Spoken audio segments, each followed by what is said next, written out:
आज भारत में 300 से ज्यादा बिलियनर्स हैं। हर साल अमीरों की लिस्ट बढ़ती रहती है।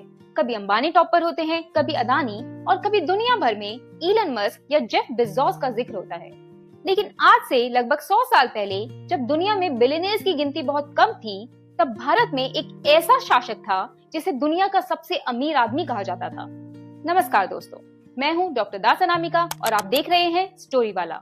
ये कहानी है हैदराबाद के निजाम मीर उस्मान अली खान की। एक ऐसा नाम जो इतिहास की किताबों में सिर्फ एक शासक के रूप में नहीं बल्कि एक दास्तान के रूप में लिखा गया। एक ऐसी दास्तान जिसमें शाही तख्त भी है, बेपनाह दौलत भी है, दुनिया का मशहूर हीरा भी है और एक ऐसा सच भी है जो आपको हैरान कर देगा। मीर उस्मान अली खान का रुतबा इतना बड़ा था कि उन्हें टाइम मैगजीन के कवर पर जगह मिली। और उस समय टाइम मैगजीन के कवर पर आना आज के सोशल मीडिया के वायरल ट्रेंड जैसा नहीं था, वो एक अलग ही लेवल का इन्फ्लुएंस था।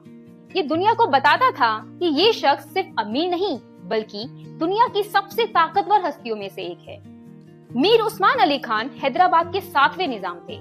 उनका दौर भारत के इतिहास का एक बेहद अहम दौर था। ब्रिटिश राज अपने चरम पर था और भारत आजादी की तरफ बढ़ रहा था। ब्रिटिश हुकूमत ने उन्हें एग्जाल्टेड हाइनेस की उपाधि दी थी और सबसे खास बात ये थी कि ब्रिटिश राज के दौरान ये सम्मान पाने वाले वो एक लौते शासक थे। सोचिए, उस समय जब ब्रिटिश एम्पायर दुनिया की सबसे बड़ी ताकत मानी जाती थी, तब एक भारतीय शासक को ये अलग पहचान मिलना कितनी बड़ी बात थी। फिर आया साल 1911। उनके पिता के निधन के बाद मीर उस्मान अली खान ने हैदराबाद की गद्दी संभाली। शायद उस वक्त किसी ने नहीं सोचा था कि ये युवा शासक आगे चलकर दौलत का ऐसा साम्राज्य खड़ा करेगा जिसके किस्से पूरी दुनिया में सुनाए जाएंगे। अगले 37 साल तक उन्होंने हैदराबाद पर शासन किया और फिर 1948 तक सत्ता में रहे, जब हैदराबाद भारत का हिस्सा बना। लेकिन इस पूरी कहानी में सबसे बड़ा सवाल था, आखिर उनके पास इतनी दौलत आई कहां से? रिपोर्ट्स के मुताबिक मीर उस्मान अली खान की नेटवर्थ लगभग 230 बिलियन डॉलर यानी करीब 22 लाख करोड़ रुपए तक आंकी गई थी। जरा रुक कर इस बात को महसूस कीजिए। आज जब दुनिया की सबसे बड़ी tech companies trillion dollar economy की बात करती हैं, तब एक भारतीय शासक ने वो रुतबा एक सदी पहले ही हासिल कर लिया था। लेकिन ये दौलत सिर्फ कागजों पर लिखा हुआ एक आंकड़ा नहीं था, ये दौलत दिखाई भी देती थी। उनके पास 100 मिलियन डॉलर से ज्यादा के गोल्ड कलेक्शंस थे, करीब 400 मिलियन डॉलर की ज्वेलरी थी और फिर था एक ऐसा हीरा जिसने उनकी पहचान को और भी लेजेंडरी बना दिया, जैकब डायमंड। 185 कैरेट का ये हीरा दुनिया के सबसे मशहूर और कीमती हीरो में से एक माना जाता है। आज इसकी कीमत करीब 1000 करोड़ रुपए के आसपास मानी जाती है और बाद में साल 1995 में भारत सरकार ने इसे निजाम ट्रस्ट से 13 मिलियन ब्रिटिश पाउंड में खरीदा। लेकिन इस हीरे से जुड़ी एक बात लोगों को सबसे ज्यादा हैरान करती है।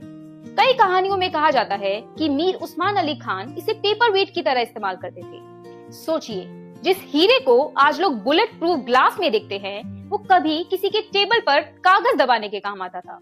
उनके पास रोल्स रॉयस गाड़ियों का भी बड़ा कलेक्शन था और गोलकोंडा के मशहूर डायमंड माइन से भी उनकी बहुत बड़ी आमदनी होती थी।